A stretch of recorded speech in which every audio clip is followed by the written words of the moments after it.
আয়েশা, বিয়ের আগে তোরে কিন্তু আমি 3বার স্বপ্নে দেখছিলাম। বড্ড খুশি হয়ে গেলেন আয়েশা। এরপরে বললেন, 3বার স্বপ্ন দেখার পরে তোমার ব্যাপারে মনের মধ্যে কেমন কেমন যেন ভালো লাগে। তারপরে একটা ছোট্ট কাগজের মধ্যে, জান্নাতি কাগজ, রেশমি কাপড়ের মধ্যে তোমার চেহারাটা এনে জিব্রাইল বললেন, দেখেন নবী কেমন লাগে। আমি কইলাম, ভালো লাগে।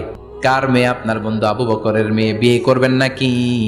বিশ্বনবী বললেন, ও জিব্রাইল, তুমি যদি ঘটক হও, আল্লাহ যদি হয় কাজী, আমি মোহাম্মদ বিয়েতে রাজি।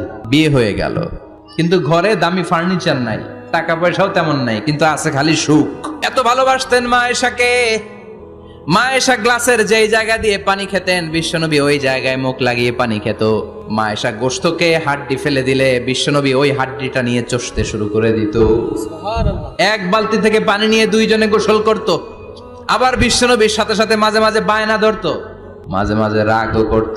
বিশ্বনবী বলেন, আয়েশা, কখন তুমি রাগ করো, কখন তুমি আমারে ভালোবাসো আমি বুঝি। মা আয়েশা বললেন, কেমনে বুঝেন? বিশ্বনবী বললেন, যখন তুমি রাগ করো তখন নামাজের পরে দোয়ার মধ্যে বলো, ও ইব্রাহিম আলাইহিস সালামের আল্লাহ, আপনি আমার উপর দয়া করেন। তার মানে তুমি রাগ করে আছো, আমার নাম নাও নাই। আর যখন আমার উপর খুশি থাকো, নামাজের পরে দোয়াতে বলো, মুহাম্মদ সাল্লাল্লাহু আলাইহি ওয়াসাল্লামের আল্লাহ, আপনি আমাদের উপর রহমত করেন।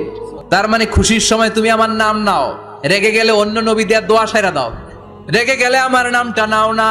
মা আয়েশা বলে, নবী গো, আমি তো শুধু নামটাই মুখ দিয়ে নেই না, কিন্তু কলিজা থেকে তো আপনারে বাদ দিতে পারি না।